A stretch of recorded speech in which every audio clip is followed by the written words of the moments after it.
Waalaikumsalam warahmatullahi wabarakatuh.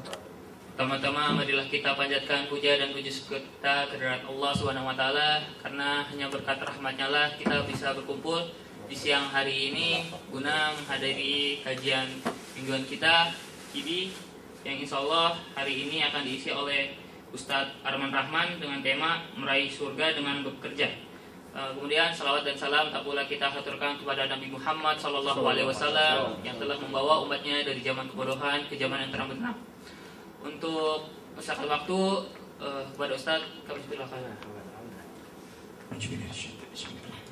Assalamualaikum warahmatullahi wabarakatuh. Waalaikumsalam warahmatullahi wabarakatuh. Alhamdulillahi khalaqal insana fi ahsani taqwim thumma radat asfala safilil ladzina amanu wa amilus sholihat.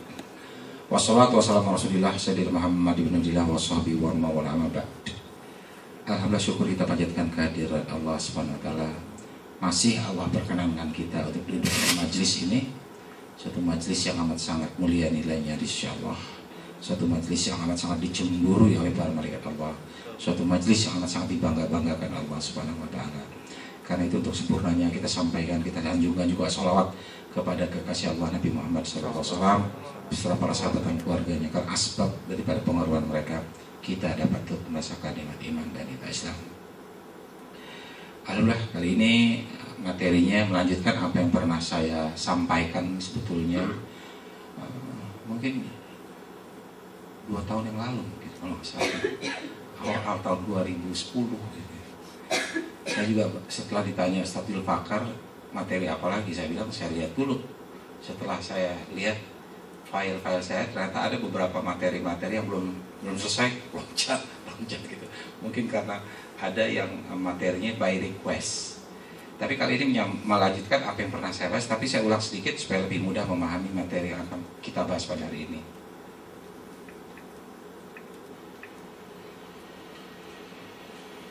Ladies and gents, you're watching me, but you know who's watching you?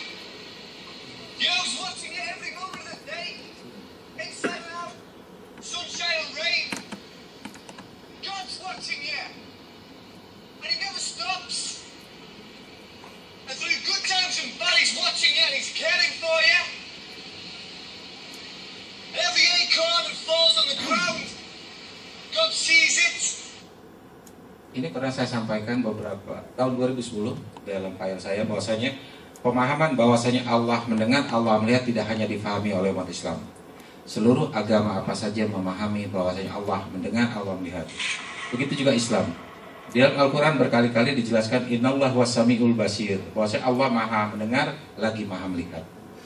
Karena itu kalau yang masih ingat menyimak materi saya dulu, judulnya waktu itu adalah mengenai, saya bicara waktu mengenai adanya alat penyadap di dalam tubuh kita. Mengapa penting sekali adanya alat penyadap ini di dalam tubuh kita? Karena kita tahu bahwasanya salah satu aktivitas kita, contohnya saja kita buat analognya di dalam bekerja saja. Di dalam pekerjaan itu pasti ada satu unit yang namanya unit pengawasan. Ini contohnya, ini supervisor tower nih. Jadi kita lihat seorang supervisor mengawasi unit kerjanya. Jadi bukan hanya mengawasi betul tidak mereka sedang di depan komputer katakanlah, tapi tahu persis apa yang mereka kerjakan ini.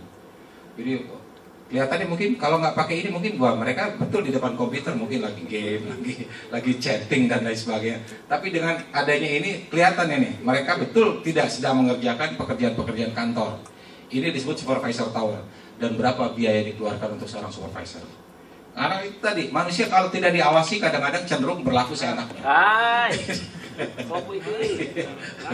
Kalau nggak diawasi kadang-kadang suka seenaknya. Tapi ini masih lumayan. Ini korupsi hanya waktu saja. Ya. Yang berbahaya adalah kalau di satu perusahaan yang lemah pengawasannya, bisa dibayangkan kalau setiap karyawan berusaha gimana caranya nilai di perusahaan. Pada perusahaan yang lemah sistem pengawasannya, maka sudah pasti perusahaan tadi tidak akan pernah bisa survive, tidak akan pernah bisa tidak akan pernah bisa jaya, karena habis dirongrong oleh karyawan-karyawannya. Karena itu penting sekali fungsi pengawasan di dalam kehidupan manusia. Salah satu misalnya KPK ketika menggandeng FBI, sebetulnya bukan kepada teknik penyidikan, tetapi lebih pada teknik penyadapan.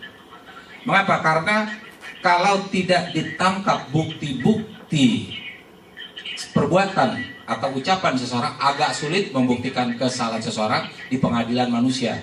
Karena pada hakikatnya nggak ada orang yang begitu dituduh mau ngaku, walaupun udah jelas-jelas. Alasannya kadang-kadang macam-macam. Karena itu pembuktian rekaman itu terutama amat sangat penting. Karena ini yang dilakukan oleh KPK ketika menggandeng FBI sebetulnya bukan hanya pada teknik penyidikan, tetapi teknik penyadapan. Bagaimana disadap pembicaraan seseorang dan perbuatan seseorang untuk apa? Untuk jadi bukti di pengadilan manusia. Itu tujuannya, untuk menjadi bukti materi. Kalau sudah ada bukti materi, insya Allah tidak akan bisa mengelak. Walaupun kadang-kadang masih bisa ngeles. Kalau ada celah dia akan ngeles. Kita lihat dulu di salah satu pengadilan manusia, kadang-kadang kalau kekurangan barang bukti bisa seperti ini contohnya.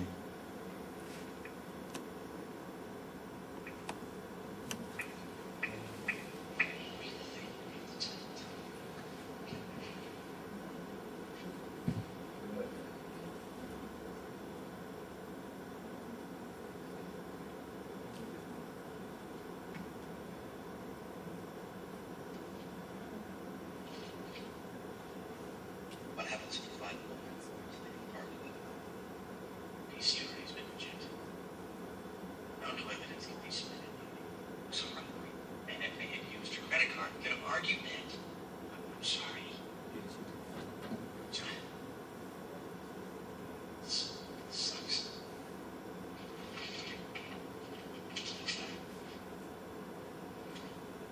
Oh yeah, that was the Supreme Court. John, for the last 30 years, the Supreme Court has not heard a murder case. No decent lawyer even filed pleadings. So all I have to do is find an indecent lawyer. That shouldn't be too hard. I'll find one. I need you to do something for me. I need you to look at the evidence. Don't forget that Laura's your wife. There's a family to her. I'm not saying judge her innocent or guilty. I'm just saying, look at it. Her coworker sees her living scene. The victim's blood is on her clothes. Her fingerprints are on the burner. And then we went out to dinner. How do you do that? If you just killed someone, that would make her a psychopath. And if Laura a psychopath, the fight in the office, everyone finds her their boss. But this one ended up dead. So what you're saying is you never believed in her innocence. How can you say that? What are you saying? I'm saying that it no longer matters what we believe. Laura is the... Ini salah satu contoh bahwasanya di pengadilan manusia, bila kekurangan barang bukti, seorang yang bersalah akan mudah lolos dengan sendirinya. Atau sebaliknya bisa saja seorang yang harusnya tidak bersalah menjadi bersalah. Bisa macam-macam, tergantung kepentingan daripada sidang itu sendiri. Tapi alhamdulillah tidak semua manusia di dunia ini akan diajukan ke pengadilan manusia. Tidak semua. Hanya orang-orang jahat saja yang diajukan ke pengadilan manusia. Berbeda nanti dengan di pengadilan akhirat. Kita semua pasti dan pasti akan menghadapi sidang pengadilan akhirat. Mau atau tidak mau, suka atau tidak suka, setiap kita pasti dan pasti akan menghadapi sidang pengadilan akhirat nanti. Karena itu kalau masih ingat, pernah saya sampaikan ini. Salah satu dalilnya waktu itu adalah surat Yasin. Pada hari pengadilannya, al-yawma nahtimu ala afwahihim wa tukallimuna aydihim wa tashhadu arjuluhum bima kanu yaksibun. Bahwasanya pada pengadilan Allah nanti saksinya ternyata hanya cukup 2 kalau mengacu kepada surat Yasin. Saksinya hanya apa? Tangan dan kaki kita. Tangan yang berkata, kaki yang bersaksi. Ini kalau masih ingat dulu pernah saya jelaskan bagaimana kita memahami tangan dan kaki berkata ini tidak dalam bahasa agama atau dalam bahasa Al-Quran, tetapi lebih kepada bahasa, tidak dalam ayat kauliyah maksud saya, tetapi dalam bahasa ayat kauniyah dengan iptek. Karena apa? Karena ayat-ayat kauniyah ini adalah ciptaan Allah yang saya sebut sebagai Iqra. Iqra artinya bahwasanya kita ini adalah satu generasi yang dipersiapkan Allah untuk akrab dengan teknologi. Waktu itu masih ingat saya jelaskan bahwasanya pertama kali yang bisa menyambung benang merah surat Yasin dengan apa yang terjadi di sekitar kita adalah ketika diketemukannya sidik jari tangan ya, tahun 1892, dan kemudian juga dengan diketemukannya ini gramofon oleh Leon Scott de Martinville. Mengapa bentuknya seperti ini? Saya katakan Allah yang mengajarkan, karena kita tahu surat yang pertama kali turun adalah Al-Alaq, dimulai dengan Iqra, ditutup dengan Alamal Insana, malam ya alam. Allah sendiri yang akan mengajarkan ilmu pengetahuan. Artinya seluruh ilmu pengetahuan yang dikatakan sebagai hasil temuan manusia itu diajarkan langsung oleh Allah, termasuk bentuknya. Mengapa bentuknya seperti ini? Allah yang mengajarkan bentuknya seperti ini. Mengapa bentuknya seperti ini? Tolong perhatikan baik-baik. Ya, ini sidik jari tangan kita. Tolong perhatikan kesamaan polanya. Perhatikan kesamaan polanya. Ya, yang pernah saya sampaikan ini tahun 2010 pertama kali dulu. Ya, saya ulang kembali untuk lebih mudah. Jadi kesamaan polanya. Lihat kesamaan polanya, ada satu senter di tengah, ada garis-garis halus di sampingnya. Jadi kalau diterjemahkan dalam pemahaman Iqra dengan pemahaman surat Al-Alaq, dengan pemahaman Iptek surat Yasin tadi, tukallimunadihim, tangan-tangan kita berkata, itu sebetulnya di tangan-tangan kita ini adalah rekaman audio tentang apa saja yang pernah kita ucapkan. Jadi apa saja yang kita ucapkan langsung terekam di piringan hitam yang bernama sidik jari tangan. Bekerja 24 jam sehari seumur hidup kita. Begitu juga ketika dikatakan tasyhadu arjuluhum bimakan yaksibun, kaki bersaksi atas apa yang kita lakukan. Kaki sama saja dengan tangan, ada sidik jari kaki. Cuma di sini bukan lagi merekam audio, karena bahasanya di sini adalah terhadap apa yang pernah mereka perbuat. Artinya ini bukan lagi video, bukan lagi audio, tetapi video. Sehingga sebetulnya ketika kita berperilaku, ketika kita melakukan satu perbuatan, ketika kita mengatakan sesuatu, itu otomatis terekam audionya di piringan hitam yang bernama sidik jari tangan kita, sedangkan perbuatan kita terekam otomatis di sidik jari kaki kita. Dan kemudian akhirnya saya katakan bahwasanya ini beda antara buatan Allah dan buatan manusia. Buatan Allah begitu jadi langsung sempurna. Sejak zaman Nabi Adam sampai umat akhir zaman, sidik jari tangan manusia tidak akan berubah. Saya yakin itu. Berbeda buatan manusia. Piringan hitam akhirnya dianggap kurang fleksibel, terlalu besar. Dan akhirnya manusia menyempurnakan alat perekam suara dan gambar. Sekarang bentuknya seperti ini. Apa ini? Compact disc. Jadi compact disc sama saja seperti ini. Jadi juga polanya sama. Jadi kalau sudah di-burn, istilahnya ada garis-garis halus ini. Sama seperti ini. Ini dibuat dari plastik namanya vinil, ini dibuat dari plastik namanya mika. Tapi bukan asal plastik. Semuanya ini bisa menyimpan rekaman karena diberikan magnet. Dan kemudian akhirnya manusia disempurnakan lagi karena ini dianggap gampang patah, kemudian kapasitas terbatas, dan sekarang manusia membuat hasil atau untuk menyimpan rekaman gambar dan suara sekarang bentuknya seperti ini. Apa ini? Mengingatkan kita pada bentuk apa? Ya, mengingatkan kita pada bentuk jari-jari kita. Ya, perhatikan kesamaan polanya. Semuanya ini bisa menyimpan rekaman. Ini plastik, ini juga kombinasi antara besi dan plastik karena diberi magnet. Jadi intisarinya dalam bahasa iptek, materi apa saja kalau mengandung magnet, dia pasti bisa menyimpan rekaman. Tembok-tembok ini karena mengandung elektromagnetik, dia bisa menyimpan rekaman. Jadi suara yang keluar dari mulut saya ini otomatis akan terekam di sini. Jadi kalau ada satu teknologi yang bisa mendengarkan apa yang terekam di sini, berapa tahun bangun ini sudah ada. Sekian tahun suara-suara yang terekam di sini ada. Ada pada prinsipnya energi yang keluar dari orang, termasuk energi suara, tidak akan pernah hilang. Mari kita lihat lagi, karena itu kalau diterjemahkan dalam bahasa iptek, berkatalah tangan dan kaki. Jadi sebetulnya di tangan-tangan kita ini merupakan piringan hitam buatan Allah. Tidak hanya piringan hitam, ternyata juga merupakan compact disc. Tidak hanya compact disc, tapi juga merupakan flash disc, 3 in 1. Nah, di sini Allah jelas membedakan antara fungsi tangan dan fungsi kaki. Tukallimunadihim, berkatalah tangan, sementara kaki bersaksi. Taufik Ismail ada menulis lagu ketika tangan dan kaki berkata. Mungkin karena Taufik Ismail tidak paham, beliau menyamakan antara fungsi tangan dan fungsi kaki. Tetapi dalam bahasa iptek, ternyata kalau disamakan fungsi tangan dan fungsi kaki, akhirnya bertentangan. Tidak mungkin. Karena itu mari kita lihat, ternyata memang tidak mungkin disamakan. Mengapa demikian? Karena ternyata tangan ini adalah fungsinya merekam frekuensi bunyi. Tukallimunadihim ini merekam frekuensi bunyi. Magnet yang fungsinya merekam frekuensi bunyi. Sementara gambar ini terbentuk dari cahaya. Gambar yang kita lihat ini terbentuk dari jutaan bintik cahaya. Atau kita nonton televisi misalnya, itu dibentuk dari jutaan bintik cahaya. Atau kita nonton film, itu gambar yang ada kita lihat di layar itu dibentuk dari jutaan bintik cahaya. Artinya gambar ini dibentuk dari frekuensi cahaya. Nah karena itu magnet yang untuk menangkap frekuensi dan frekuensi cahaya itu tidak bisa sama. Karena sifat dari dua magnet ini adalah bertolak belakang. Jadi kalau disamakan fungsinya pasti tidak sama atau bertentangan dengan teknologi. Karena itu Allah membedakan antara fungsi tangan dan fungsi kaki. Jadi jelas bahwasanya fungsi tangan dan fungsi kaki ini beda. Karena ini adalah magnet yang mengandung menangkap frekuensi bunyi, sedangkan ini adalah magnet yang menangkap frekuensi cahaya. Nah kemarin juga saya katakan gimana orang yang di dalam dunia pengadilan manusia tidak mungkin hakim bisa menjatuhkan vonis kalau kekurangan barang bukti. Nah gimana nanti kalau di pengadilan Allah ada orang yang sejak lahir nggak punya kaki, nggak punya tangan?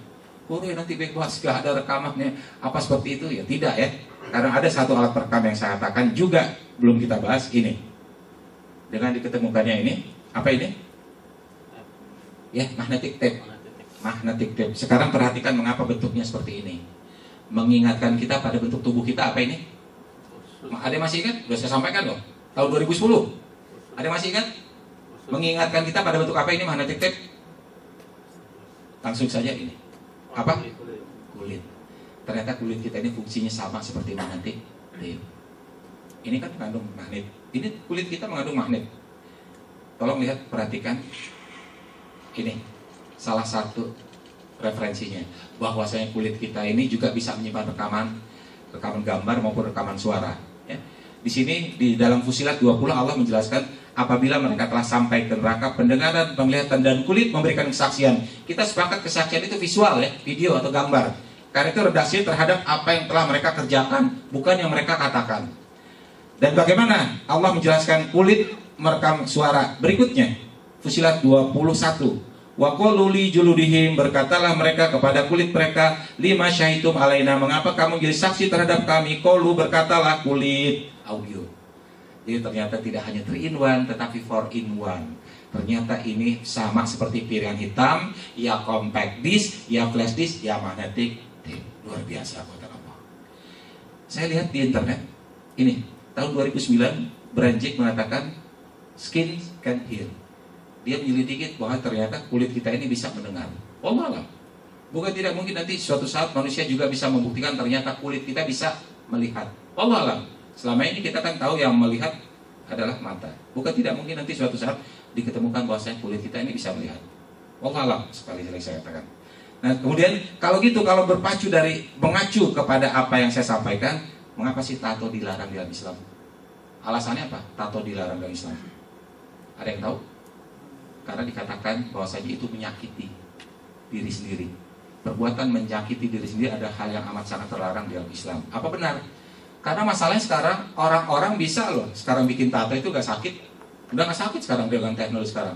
Karena itu orang berani, perempuan terutama bikin tato di alis mata ditato karena tidak lagi sakit.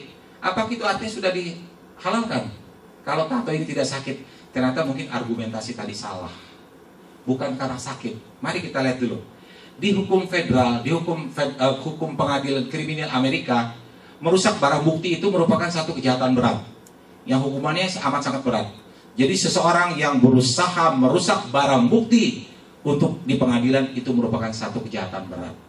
Nah, kalaulah seluruh tubuh kita termasuk kulit kita ini merupakan alat bukti nanti di pengadilan Allah, itu artinya seseorang yang membuat tato artinya sama seperti merusak barang bukti untuk nanti di pengadilan Allah. Karena itu hukumannya juga berat. Mengapa di dalam Islam amat sangat terlarang untuk membuat tato. Nah sekarang saya katakan apa betul tubuh kita ini, tangan kita, kaki kita, seluruh tubuh kita bisa menyimpan rekaman. Syaratnya dalam bahasa teknologi, apa saja itu bisa menyimpan rekaman kalau ada magnet. Saya katakan tembok-tembok ini karena mengandung magnet, dia bisa menyimpan rekaman. Kalau kita bisa membuktikan bahwasanya tubuh kita mengandung magnet, maka dalam bahasa iptek sah-sah saja tubuh kita ini bisa menyimpan rekaman. Setiap perbuatan kita, setiap perkataan kita. Pembuktiannya ini. Ada yang tahu alat ini namanya apa? Yes, CT scan. Dengan CT scan ini dokter bisa men-scanning tubuh manusia iris per iris. Maaf, iris per iris. Ini dalam tubuh manusia ini, iris per iris. Ini orangnya sama, cuma makin ke tengah, makin ke tengah, makin ke tengah, sehingga otaknya makin tebal. Ini juga sama, ya. Ini juga sama, cuma ini makin ke tengah, makin ke tengah, makin tebal. Karena itu alatnya pun disebut ini MRI, singkatan dari Magnetic Resonance Image. Jadi karena tubuh manusia mengandung magnet, setiap mili dari tubuh manusia mengandung magnet. Jadi di dalam bahasa iptek, sah-sah saja tubuh kita ini bisa menyimpan rekaman. Sehingga apa saja yang kita ucapkan, apa saja yang kita lakukan itu otomatis terekam di tangan dan kaki kita, di dalam tubuh kita. Untuk apa? Untuk pembuktian nanti di pengadilan Allah Subhanahu wa Ta'ala. Jadi inilah recording instrumen buatan manusia yang kita kenal. Ternyata bentuk-bentuk ini ada di dalam tubuh kita. Dan ini recording instrumen buatan Allah. Inilah recording instrumen buatan Allah. Jadi kalau kita semuanya ada punya rencana untuk melakukan satu perbuatan dosa, kita punya rencana melakukan satu perbuatan dosa, saran dari saya, tausiah dari saya, tausiah itu artinya nasihat, silakan lakukan. Silakan lakukan sepuas-puasnya. Silakan. Cuma satu syaratnya, saya minta, tinggalkan tangan kita di rumah, tinggalkan kaki kita di rumah, tinggalkan mata di rumah, tinggalkan telinga, dan tinggalkan juga kulit di rumah. Masukin ke dalam lemari, kunci, mudah-mudahan tidak ada rekamannya. Bisa. Manusia bisa hidup tanpa tangan, tanpa kaki, tanpa mata, tanpa telinga. Tetapi manusia tidak mungkin bisa hidup tanpa kulit. Artinya apa? Selama kita beraktivitas, selama tangan, kaki, mata, telinga, kulit menyertai kita kemana saja, takutlah pada. Karena ternyata inilah nanti akan jadi saksi yang memberatkan kita di pengadilan Allah. Setiap kali kita berbuat curang di dalam kehidupan kita sehari-hari dengan tangan kita, sebetulnya kita sudah melakukannya dengan alat perekam kita sendiri, yang nanti akan jadi saksi yang memberatkan kita di pengadilan Allah. Setiap kali kita mengambil barang yang bukan hak kita, milik perusahaan, katakanlah, sebetulnya kita sudah mengambilnya dengan alat perekam kita sendiri, yang nanti akan jadi saksi yang memberatkan kita di pengadilan Allah. Setiap kali kita melangkahkan kaki untuk melakukan satu perbuatan dosa, sebetulnya kita sudah melangkah dengan alat perekam kita sendiri. Itu materi bagian pertama dulu. Nah sekarang pertanyaannya, sekarang kita lanjutkan ke bagian keduanya. Pertanyaannya, bagaimana kalau ada orang nanti, ya, atau kita tahu seperti kasus yang terjadi pada pesawat Sukhoi, di mana seluruh tubuh terbakar, tidak ada yang tersisa kecuali tulang belulang. Artinya tangannya, kakinya, seluruh kulitnya terbakar, seluruh tubuhnya bahkan terbakar, yang tersisa hanya tulang belulang. Bagaimana nanti di pengadilan Allah ketika barang bukti itu ternyata sudah rusak? Nah, bagaimana cara pembuktiannya? Mari kita lihat dulu.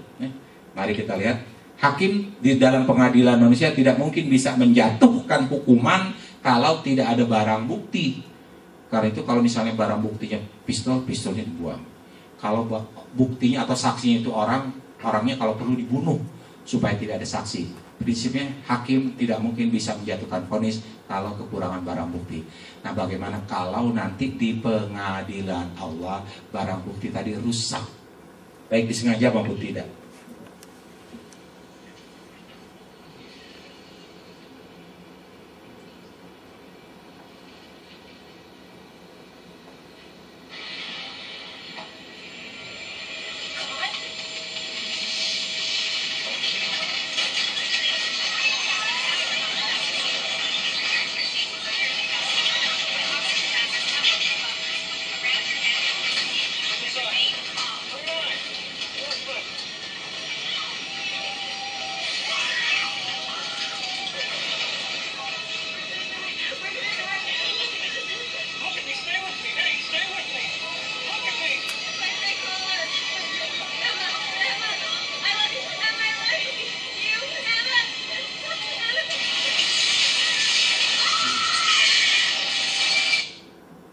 Bagaimana kalau orang meninggal dunia, habis seluruh tubuhnya, hancur, tidak ada tersisa sedikit pun juga?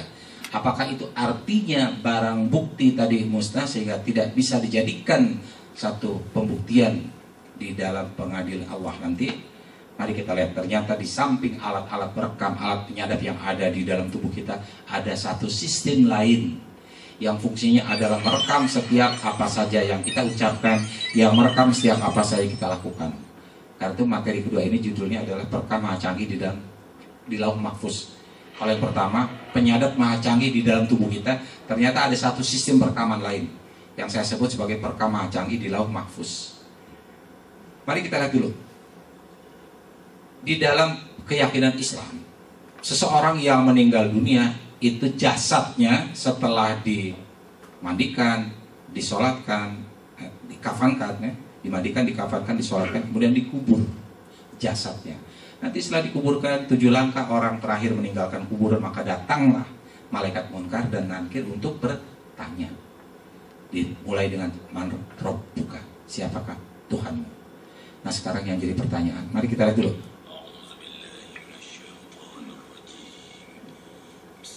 Saya kurang jelas ya.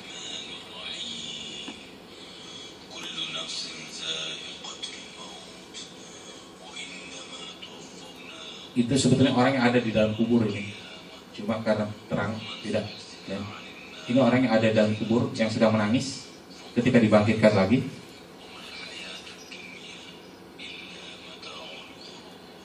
Ini di dalam keyakinan Islam, setiap yang mati itu pasti akan dikuburkan jasadnya. Tapi yang jadi masalah sekarang, ada satu keyakinan lain, kalau mereka meninggal ini jasadnya tidak dikuburkan di tanah sebagaimana kita. Jasadnya tadi dibakar dan bahkan kemudian abunya tadi disimpan di dalam guci untuk disimpan di rumah mereka, untuk mereka sembah ya. Mereka apa istilahnya? Mereka ini kan setiap hari. Atau ada juga yang disebar di laut. Nah kalau begitu, atau kita lihat lagi nih, pernah dengar yang namanya San Diego Hill? Pekuburan San Diego Hill? Pekuburan San Diego Hill yang ada di sekitar Karawang, kalau tidak salah ya. Itu yang ditawarkan, iklan yang ditawarkan adalah menawarkan view-nya indah luar biasa. Jadi satu pekuburan yang view-nya, pemandangannya indah. Cuma saya bingung pemandangan buat siapa gitu. Kalau pemandangan buat yang meninggal dunia apa ya? Iya. Di dalam dunia manusia memang ya, kalau misalnya seseorang diinterogasi, misalnya di Polda, di Komdak diinterogasi, nanti pas waktu jam makan siang, polisi yang interogasi bilang, udah kita break dulu 1 jam, terserah kamu makan, mau sholat, mau apa dulu, mau jalan-jalan, tapi yang penting masih di lingkungan itu. Apa kita pikir nanti kalau orang meninggal juga di pengadilan Allah atau dikubur juga begitu? Malaikat bilang break dulu yuk, ente mau jalan-jalan terserah, mau lihat pemandangan bagus di sekitar tol Jagorawi, apa tol Cikampek, apa seperti itu? Ya tidak ya. Nah kita lihat dulu, kalau dibandingkan dengan apa yang kita lihat di San Diego Hill, itu tidak ada apa-apanya pemandangannya. Mari kita lihat dulu satu tata cara pemakaman di Amerika. Ini.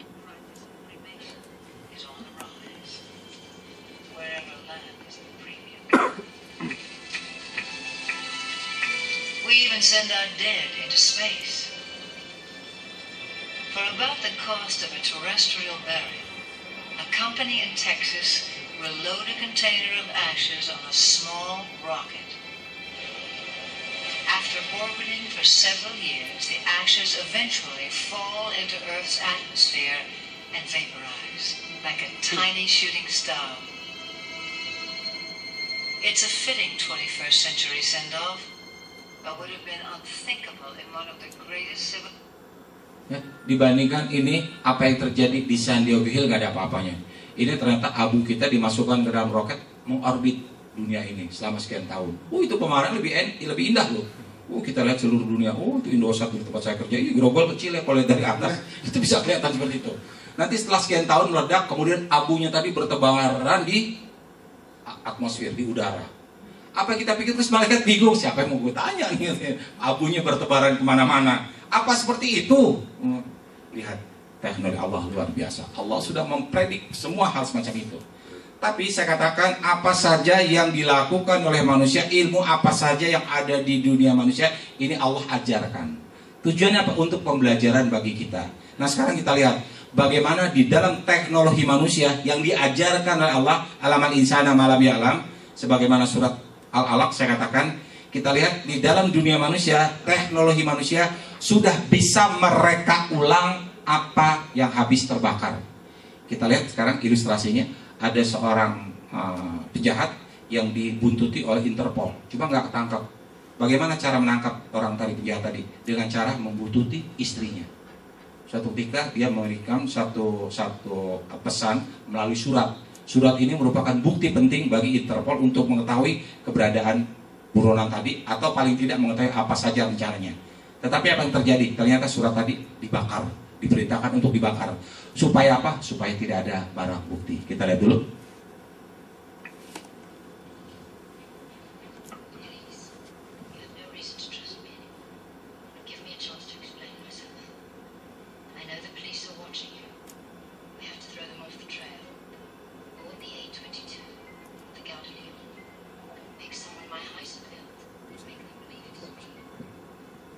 Ya, diawasi oleh Interpol.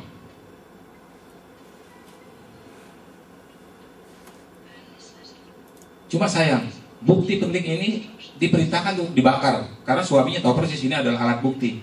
Jangan sampai tercium oleh Interpol. Lihat, barang bukti materi untuk pengadilan, untuk penyidikan dibakar habis.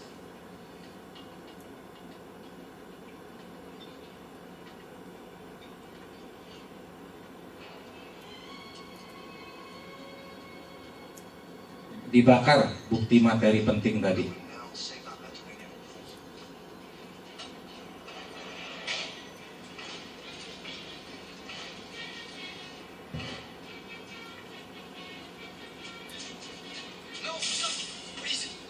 Bahkan disiram air sehingga hancur.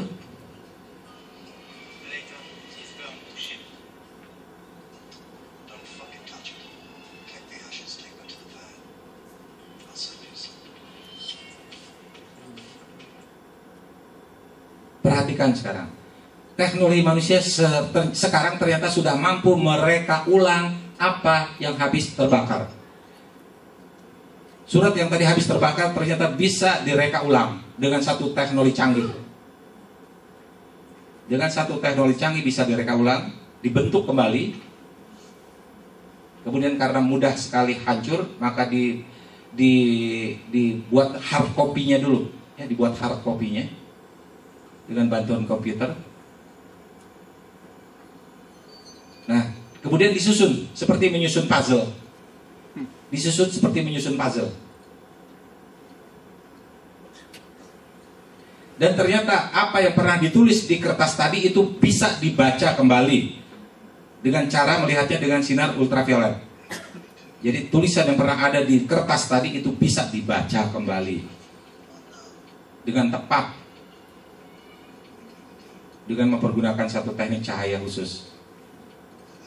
Sehingga apa saja yang pernah tertulis itu tetap bisa dibaca. Apa yang dipikir bisa dimusnahkan ternyata bisa tetap dijadikan satu alat bukti.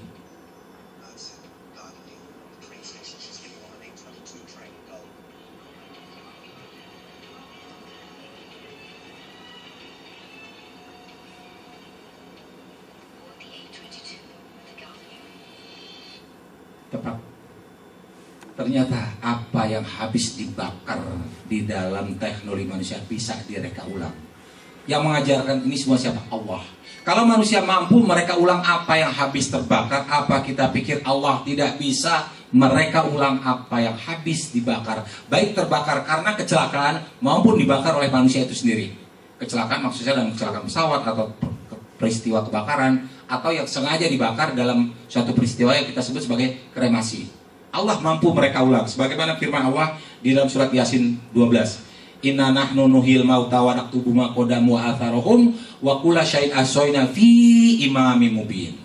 Bahwasanya Allah sanggup menghidupkan orang-orang yang sudah mati, kata Allah, dan akan kami tuliskan, akan kami catatkan kembali apa yang pernah mereka kerjakan dan bekas-bekas yang mereka tinggalkan, dan segala sesuatu, kata Allah, kami kumpulkan, kami catat di dalam kitab induk yang nyata fi imamin mubin.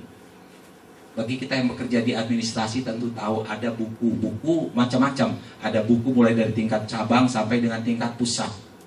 Tentu saja yang di tingkat pusat ini yang lengkap karena meliputi semua catatan dari seluruh cabang-cabang, dari seluruh perwakilan-perwakilan yang ada di Indonesia misalnya, kalau itu di Indonesia. Nah, bukan tidak mungkin sebetulnya catatan-catatan seluruh perbuatan manusia ada disimpan di satu tempat yang kita sebut sebagai Imami Mubin atau kitab induk.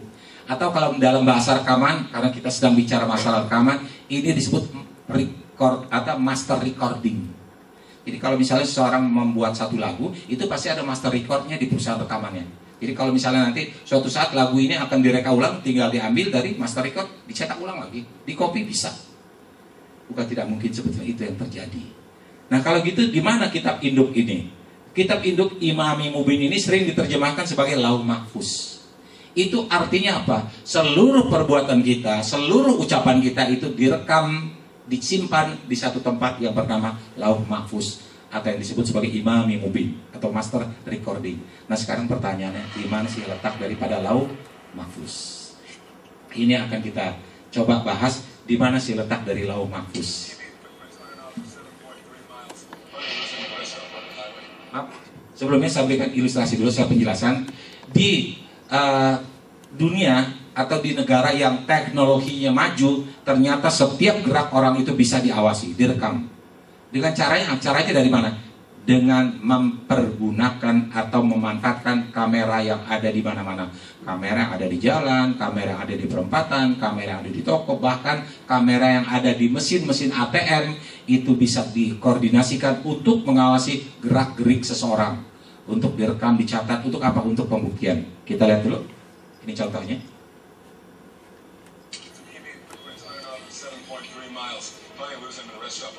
4 hours, 19 minutes post-impact, there was a highway patrol incident report filed at the exact same rest stop.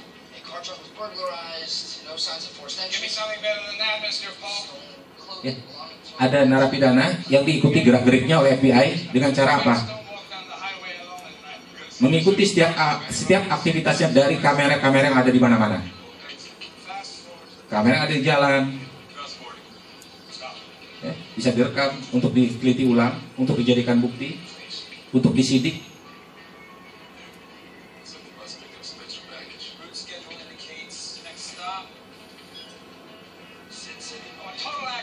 Ya, kamera-kamera pengintai yang ada di gedung kantor, yang ada di gudang, di restoran, di pusat perbelanjaan, dan bahkan di gorong-gorong, dan yang ada di ATM.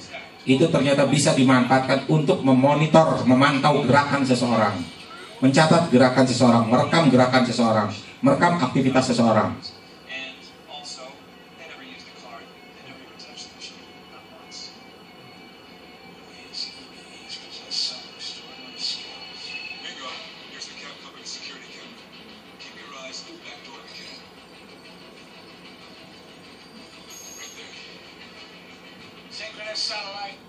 Ya, di dunia manusia saja, manusia bisa mempergunakan, memanfaatkan kamera yang ada di mana-mana untuk merekam seseorang yang dianggap merugikan satu negara, katakanlah. Nah, apa kita pikir Allah tidak mempunyai teknik seperti itu? Apa kita pikir Allah tidak mempunyai cara seperti itu? Sebagaimana firman Allah dalam surat Infitar, Allah mengatakan wa inna alaikum lahafizin. Sesungguhnya bagi setiap kamu itu ada malaikat-malaikat yang senantiasa mengawasi pekerjaan-pekerjaanmu. Kiraman katibin, yang mulia di sisi Allah dan mencatat setiap apa saja, yang merekam setiap apa saja yang kita ucapkan, yang merekam setiap apa saja kita lakukan. Kiraman katibin ini sering diterjemahkan sebagai raqib dan atid. Nah, sekarang kalau begitu cara kerjanya, mari kita masuk ke materi kita. Kita lebih dalam lagi. Kita sudah sepakat bahwasanya sidik jari manusia tidak ada yang sama seorang pun juga. Kesamaan sidik jari manusia satu dengan yang lain menurut Sir Henry Ford itu 1 berbanding 64 miliar. Dan manusia sekarang hidup secara bersamaan di muka bumi ini hanya 7 miliar sekarang ini. Kalau 1 berbanding 64 miliar artinya tidak mungkin ada manusia yang sidik jarinya sama satu dengan yang lainnya. Nah, ternyata nanti akan kita lihat bukan hanya sidik jari manusia saja yang berbeda. Ternyata seluruh apa saja yang ada pada tubuh kita ini beda. Tidak ada satu yang sama. Yang paling mudah kita pahami, yang tidak sama pada diri kita sebagai manusia adalah ini.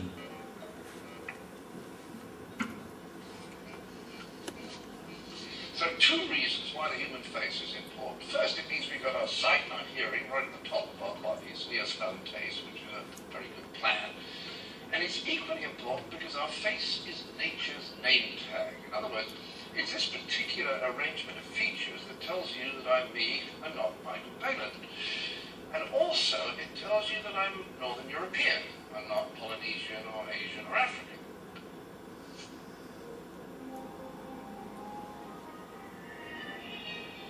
Even though there are 6 billion humans on this planet, no 2 faces are exactly alike. Not even identical twins are truly identical. We're all different.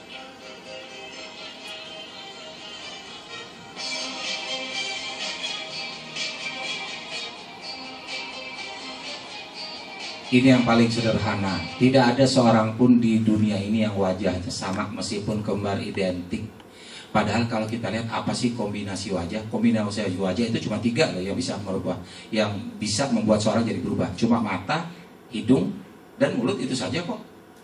Kalau rambut diubah-ubah modelnya tetap saja tidak akan mengubah wajah seseorang. Dari 3 kombinasi ini ternyata Allah sanggup menciptakan wajah yang berbeda-beda. Survei mengatakan setiap hari lahir 700.000 manusia baru. Itu artinya apa? Setiap hari Allah menciptakan 700.000 wajah yang berbeda-beda. Setiap hari Allah menciptakan 7 juta sidik jari tangan yang berbeda-beda. Setiap hari Allah menciptakan 7 juta sidik jari kaki yang berbeda-beda. Ternyata pada diri manusia tidak ada yang sama. Kalau sidik jari kita tidak sama, wajah kita tidak sama, artinya apa saja yang ada pada tubuh kita ini tidak ada yang sama satu dengan yang lain. Termasuk ini. Termasuk apa? Bau badan. Bau badan kita nggak ada yang sama loh. Siapa pikir bau badan kita sama? Istri saya kalau nyuci pakaian saya dan anak saya, istri saya suka bilang sambil beresin pakaian saya, ngambil pakaian saya dan ngambil pakaian anak saya, istri saya suka bilang, ini bapak sama anak baunya sama aja. Ya. Karena apa? Istri saya tidak bisa membedakan antara bau tubuh saya dan bau tubuh anak saya. Padahal beda loh. Tidak sama bau tubuh saya dengan bau tubuh anak saya. Mengapa istri saya tidak bisa membedakan bau tubuh saya dan bau tubuh anak saya? Karena istri saya bukan ini. Yang menghadapi ujian akhirnya dengan mengendus dan menggonggong. Ada 40 anjing yang ikut ujian, termasuk Momo sang Chihuahua berbulu panjang. Ia sekarang menjadi anjing polisi Chihuahua pertama di Jepang dan mungkin satu-satunya di dunia. Momo berhasil baik dalam tesnya, mengendus bau dan menemukan seseorang hanya dalam 5 menit. Dia akan ditilang. Ya, yang bisa membedakan bau tubuh manusia adalah anjing. Ya, walaupun kita pikir sama, istri saya bilang sama, karena istri saya tidak bisa membedakan bau tubuh saya dan bau tubuh anak saya. Ternyata tubuh kita baunya saja tidak sama. Artinya apa? Seluruh tubuh manusia tidak ada yang sama, termasuk kalau kita ini tidak sama nih.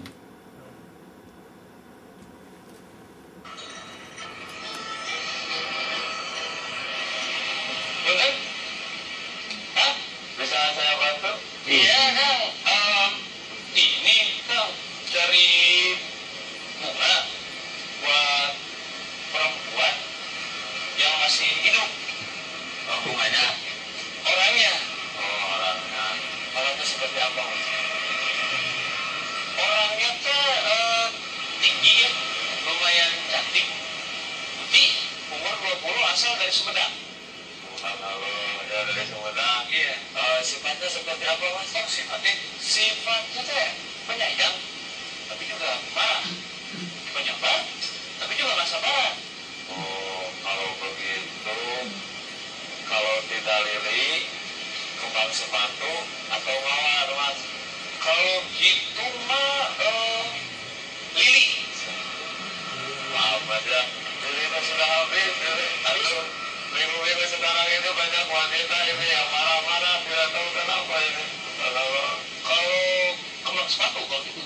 Kembang sepatunya juga habis. Iya, ini banyak laki-laki yang minta maaf sekarang. Alhamdulillah, Mas. Yaudah mawar kalau gitu. Mawar ya. Mau warna apa, Mas? Warna apa? Ya. Emang ada artinya? Ada. Oh, kalau mawar kuning artinya cinta saya segar alami. Nah, kalau mawar warna putih artinya cintanya tulus.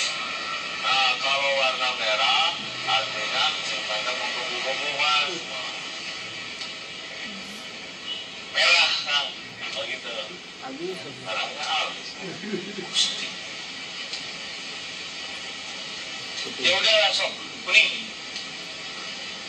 Habis juga? Iya, semua putih. Kalau putih belum musim, Mas, sekarang. Ya, kita tahu bahwasanya Ajimi selalu meniru Agim, terutama dalam gaya bicara. Tapi ini mungkin masih bisa kita bedakan ya. Tanpa melihat pun kadang kita masih bisa membedakan suara Agim dan suara Ajimi. Tetapi yang kadang-kadang tidak bisa kita bedakan, misalnya azan Masjidil Haram.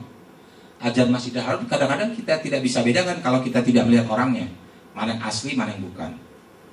Tetapi jangan kita pikir itu sama, tidak. Atau misalnya kalau ada orang-orang yang di dalam rekaman Anggodo yang diputarkan di Mahkamah Konstitusi, kemudian orang yang ada di dalamnya nggak ngaku, oh bukan suara saya itu, akan mudah bagi seorang pakar telematika seperti Roy Suryo untuk membuktikan bahwa orang tadi berdusta. Karena apa? Karena ternyata suara seorang manusia tidak ada yang sama seorang pun juga. Cuma alat itu yang bisa membedakan ini, voice frequency graph. Ternyata setiap manusia itu punya intonasi suara yang berbeda, tekanan suara yang berbeda, fluktuasi suara yang berbeda.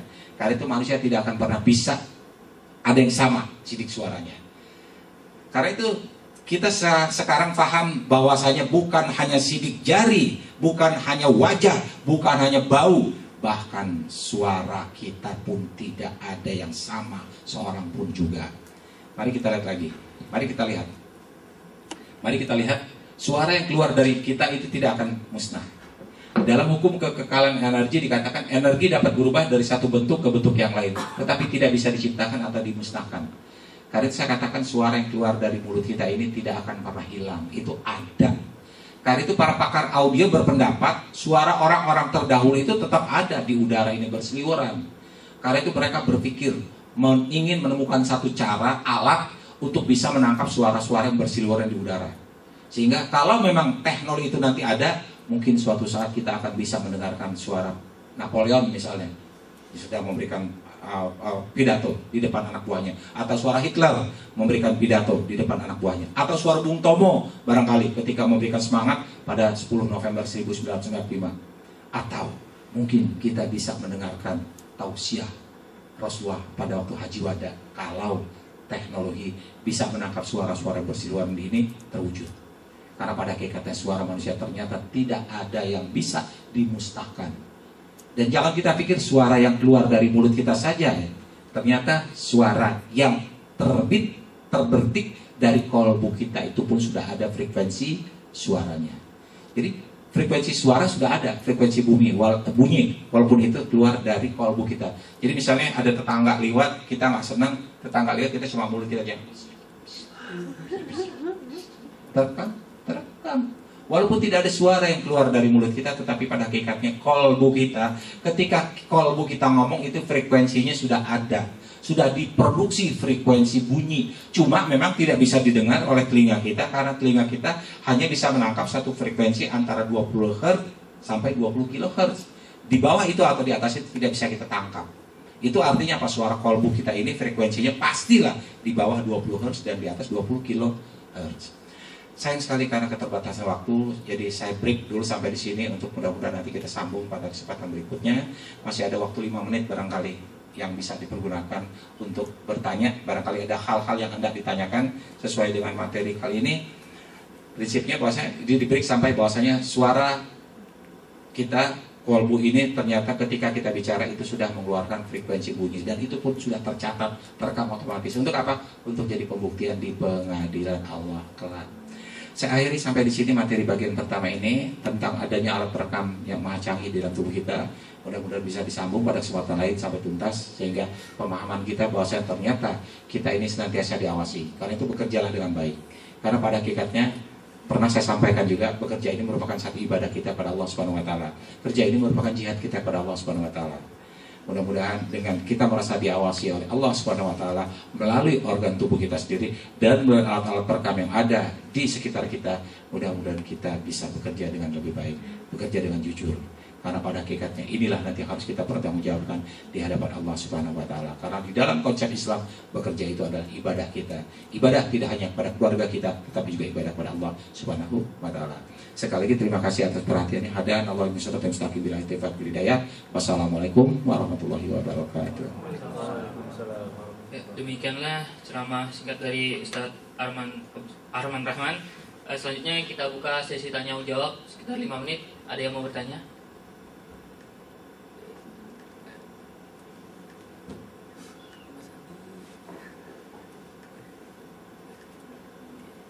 Nah, nggak ada. Mari kita tutup saja kajian kita ini.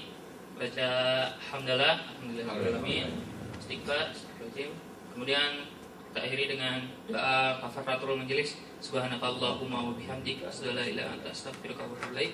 Assalamualaikum warahmatullahi wabarakatuh. Waalaikumsalam warahmatullahi wabarakatuh.